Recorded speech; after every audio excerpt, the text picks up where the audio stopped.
Esse podcast é apresentado por b9.com.br. Olá, eu sou o Bruno Natal, hoje é dia 18 de janeiro e no resumido número 196, mudanças no mundo dos criadores, a relação entre reality shows e influência, política nas redes sociais, discurso de ódio e muitos outros assuntos numa conversa sobre comunicação digital, política e causas com o professor João Pedrosa. Vamos nessa, resumido. Resumido.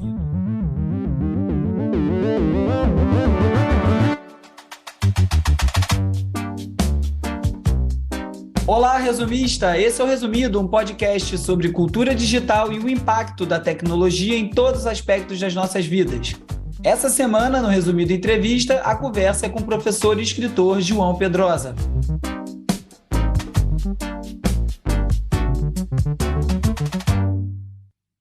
E aí, João, beleza?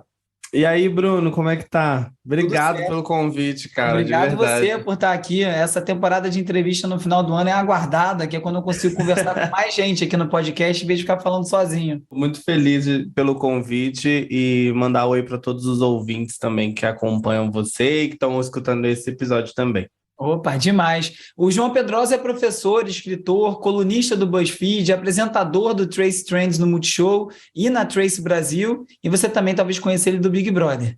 João, você sempre enfatizou o fato de você ser professor como uma característica essencial da sua personalidade, né? Você se tornou um influenciador muito relevante, principalmente depois dessa exposição toda no Big Brother, que eu faço ideia que deve ter sido isso para você. E como você acha que a sua trajetória como professor te ajudou nesse trabalho de criação de conteúdo? Olha, Bruno, eu fico pensando numa coisa que é o seguinte, quando a gente fala em influência digital, a gente fala muito sobre base de seguidores, né? Acho que as pessoas têm uma das maiores preocupações, que é quantos seguidores eu tenho nas redes sociais, se o meu post engajou, se os meus stories estão batendo não sei quantas milhões e milhares de visualizações. E isso para mim nunca foi muito uma preocupação, assim. Eu acho que primeiro porque eu sempre acabei pensando que acho que quando a gente consegue construir algo que é mais relevante do que números por números, a gente consegue estar fazendo um trabalho um pouco maior. Logo depois que eu ganhei uma base de seguidores bem grande, assim, né, relativamente bem grande. Qual foi o tamanho do impacto? Quantos seguidores você tinha antes?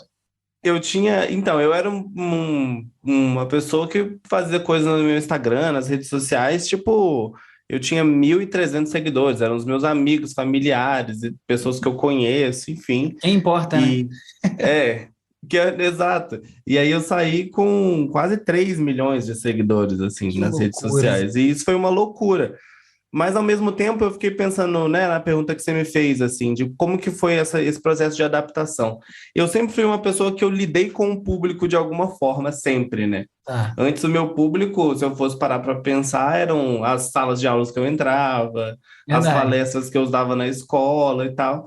Então, eu meio que tentei imaginar isso como se fosse um público muito maior, entendeu? Como se eu estivesse, sei lá, num grande auditório, digital, um auditório virtual, e que aquelas pessoas estão ali me ouvindo de alguma forma, assim. Então, eu acho que o fato de lidar com o público, lidar com pessoas diferentes constantemente no meu dia a dia, na minha rotina de trabalho, fez com que eu entrasse nesse novo mundo e nessa vida de uma forma mais fácil, entendeu? Acho que me facilitou nisso. Eu não tive grandes perrengues porque eu sempre me comuniquei, né? E agora trabalhar com comunicação, só que de uma outra forma.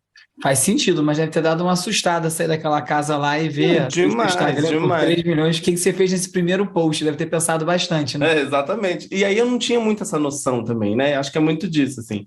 A gente não tem noção de que o nosso perfil e que o nosso portal nas redes sociais, ele é uma ferramenta de trabalho, né? Hoje a gente tem, a cada dia que passa, entendendo esse novo processo, assim. Porque antes você falava com a pessoa, você trabalha com a internet, o que você faz, né? As pessoas demoraram para aceitar, por exemplo, os YouTubers. Lembra disso? Sim. As pessoas ficavam, será que o YouTube vai tomar o espaço da televisão? Será que isso vai acontecer? Sim! E teve Tomou, muito né? isso. Sim. Teve muito esse momento, assim, né? Então, eu não sabia muito o que que eu tinha que fazer, se eu tinha que postar tudo, ou se eu tinha que postar só uma parte do que eu queria. E hoje eu já entendi o que que eu faço, o que que eu tenho que fazer e o que que eu quero fazer dentro das minhas redes sociais, sabe? E eu falo muito aqui no Resumido sobre as questões de exposição online, né? De criança, de adulto, do quanto a gente abre a nossa vida digital, como isso gera rastros pela internet inteira, enfim, esses assuntos que estão tão em Sim. voga hoje em dia. E como é que você vê essa questão da exposição, principalmente depois de ter se exposto tanto? Exato. Eu acho que eu vivi uma das as maiores exposições, assim, né? Que é você estar monitorado 24 horas por dia, numa casa. Então, tipo, eu fiz um processo da minha cabeça também, que é de fazer com que as pessoas entendam que o reality show acabou. E que o meu Uhum, Instagram e que as minhas redes sociais não vão ser uma continuidade do reality show. entendi. E conseguiu isso? Consegui, porque é isso, né? Eu acho que tem muito dos castings de sucesso de pessoas que ganham milhares, milhões de seguidores nas redes sociais, é porque elas transformam a vida dela nas redes sociais como um reality show. É Exato. aquele vlog do meu dia, o que que eu fiz de manhã, o que que eu fiz de tarde, o que eu fiz de... Entendeu? Mas Tem dia tem a capacidade de editar, né? Você não que tinha você ali, tem. né? Você consegue. Exato, hoje você consegue selecionar o que você vai postar ou não. Mas eu gosto de fazer conteúdo de look, conteúdo de lifestyle, de postar uma foto com os meus amigos, de ir num show e mostrar esse show.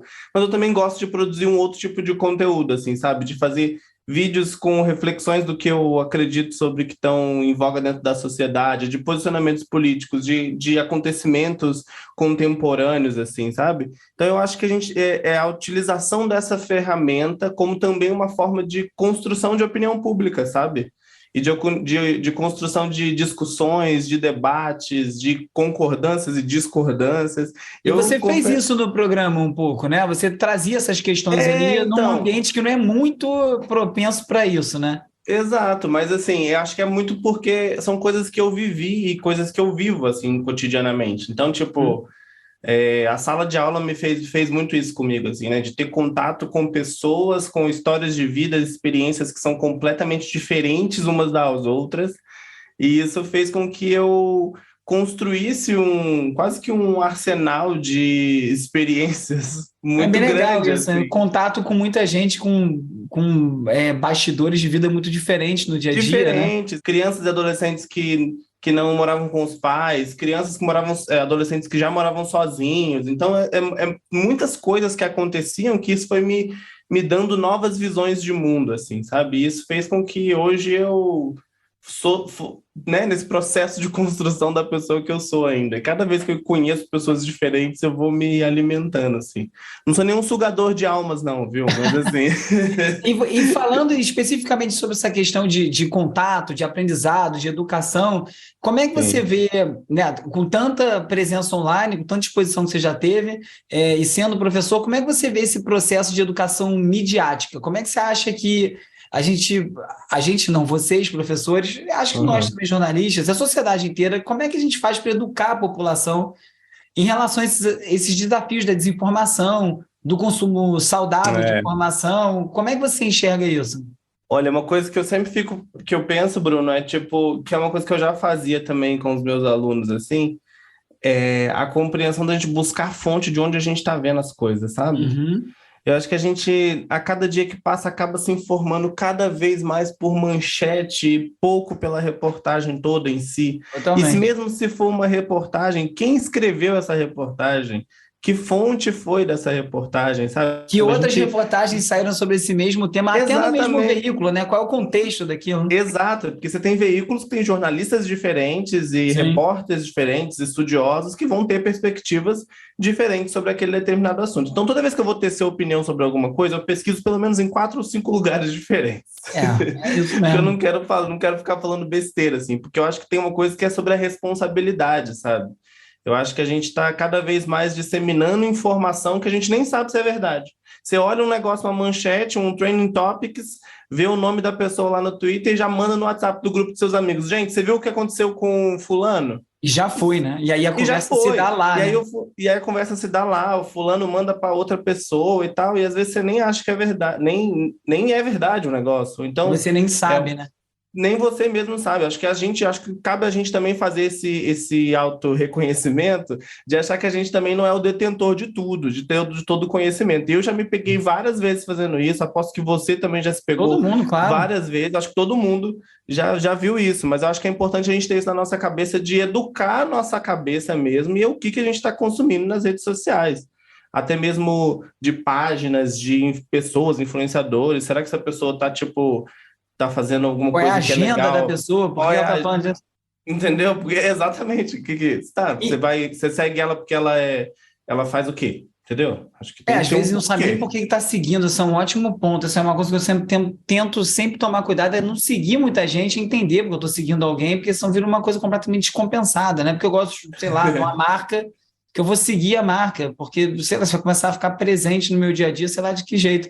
E nesse contexto ultra tecnológico que a gente vive, né? Com isso tudo que você acabou de apontar, essas dificuldades de lidar com isso, a gente vê alguns poucos se dando muito bem, conseguindo aproveitar disso, mas esse boom tecnológico inteiro também aumentando desigualdades, né? Uma porcentagem de população muito grande não consegue usufruir, ficar à margem desse processo aí, ou vive de bico, né? Realmente assim, a margem mesmo. O cara, existe o iFood, existe o motoboy do iFood, existe o Uber, existe o motorista do Uber. Como você acha que a população pode se preparar para entender melhor esse momento e usufruir das possibilidades e ver ser explorada por elas? Você pensa sobre isso? Super. Tem uma coisa, Bruno, que você falou e me lembra de uma história que é a seguinte, assim, 2020 foi um ano onde a gente decretou pandemia e eu comecei, por exemplo, a lecionar online. E aí eu lembro de ter alunos, por exemplo, que conseguiam acompanhar as aulas online, e eu lembro de ter alunos que não conseguiam acompanhar essa aula online. E por que esse aluno não conseguia acompanhar? Porque ele não tinha internet. E eu acho que esse é o principal ponto, assim, ponto.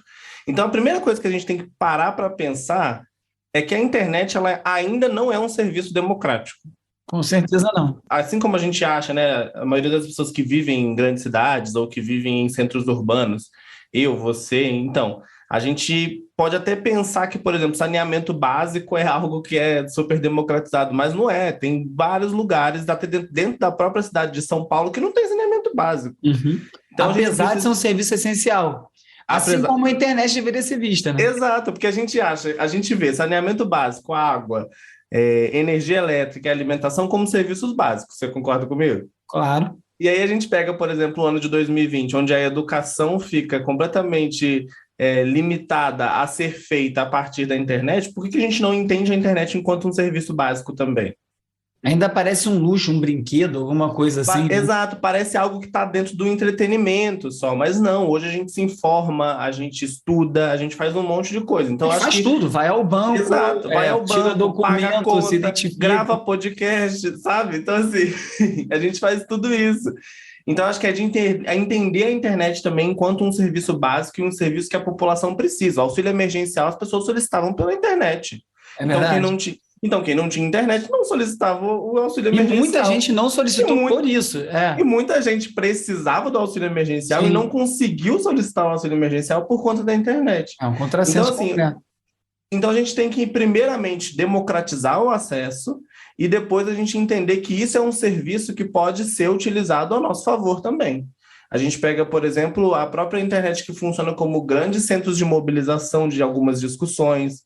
A gente tem grupos de pessoas que se identificam por alguma coisa que, né, sei lá, eu sou uma pessoa que eu sou LGBT, e aí tem um grupo, por exemplo, só de pessoas que vão compartilhar suas vivências. Conexões, né? Identifica, amplifica esses grupos. Exato, acho que a gente pode muito entender isso a nosso favor e saber onde a gente está pisando. Esse exemplo que você dá, por exemplo, do motorista, do entregador do iFood, do motorista da Uber e tal, eu acho que é de entender em qual é o lugar que a gente está. O que a internet pode nos oferecer, o que essas plataformas podem nos oferecer, que são de fato interessantes para a gente, porque a gente tem muito essa ideia de hoje, né, de pensar, eu faço isso, eu vendo isso no meu perfil online, eu faço isso na minha página, eu faço isso na minha conta. Você já parou para pensar também que não existe nenhum tipo de lei que vai reger isso? Que não tem, qualquer um abre um canal, o programa 190 do Resumido, eu falei sobre essa ascensão do Choquei,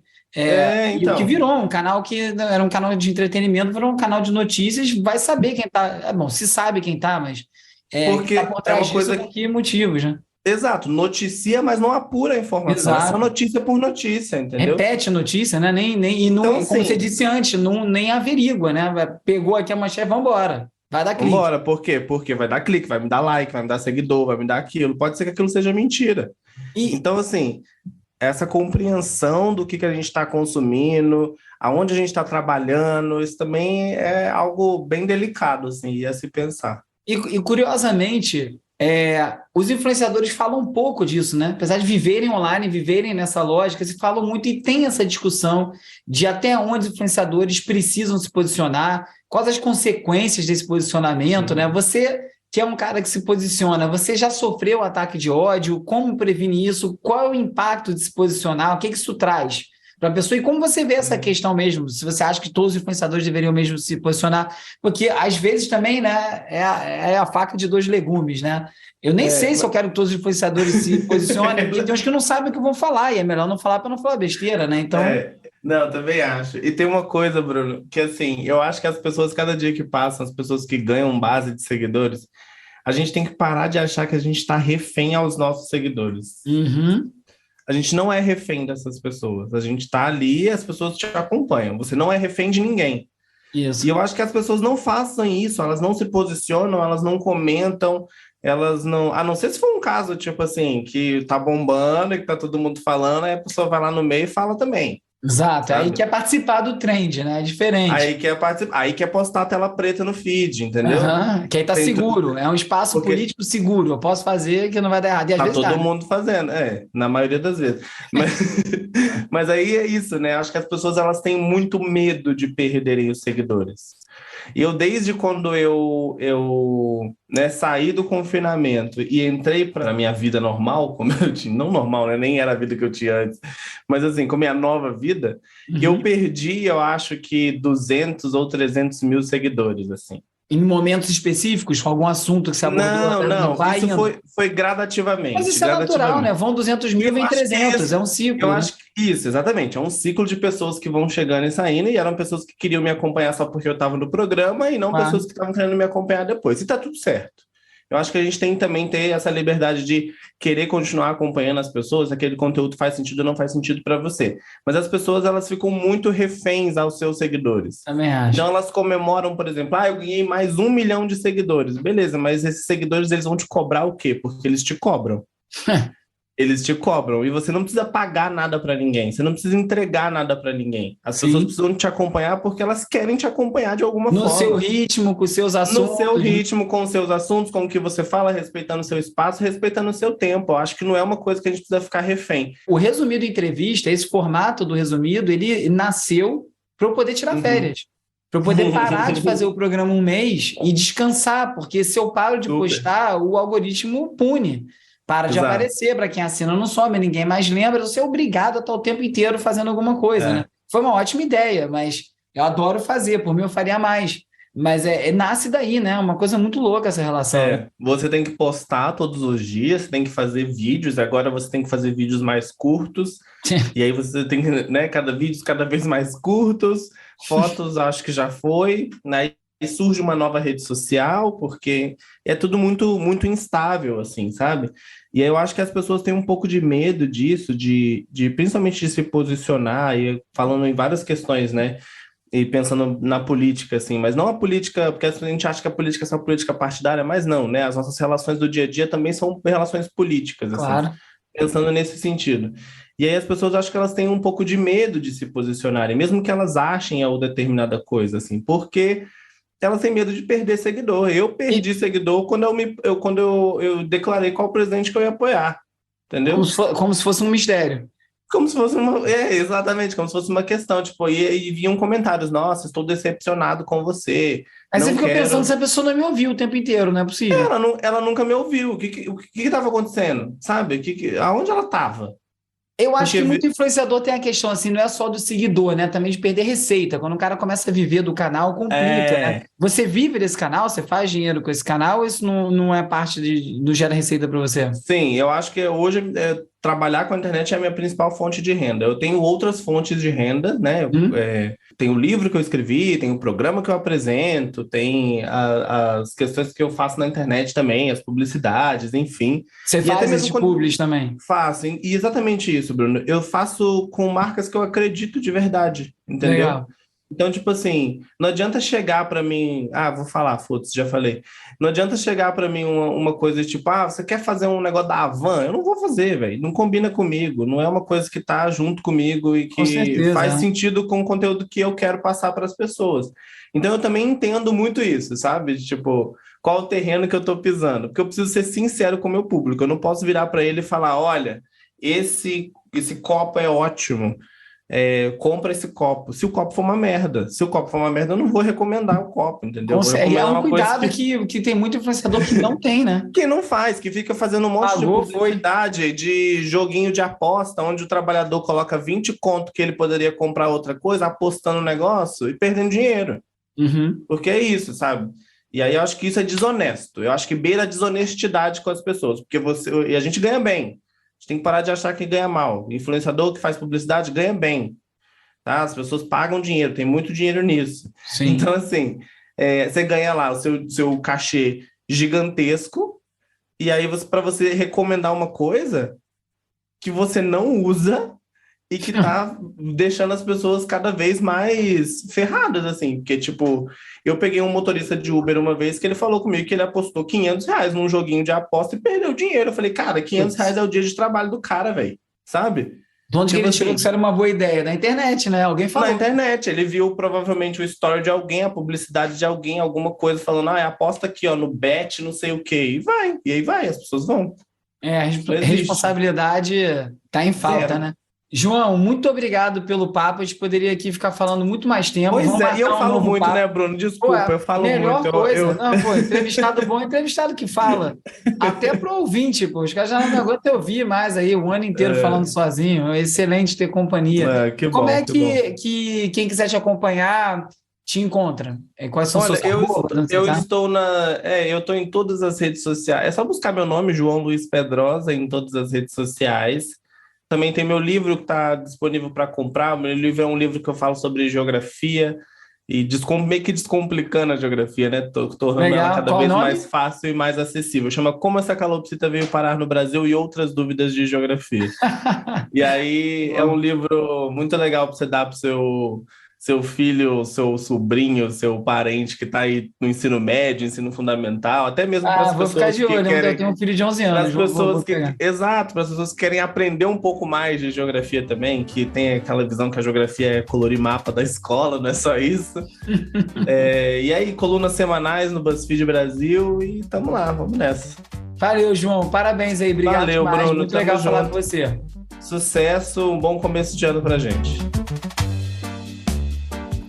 E no próximo episódio, a conversa é com a diretora executiva do Open Knowledge Brasil, Fernanda Campagnucci.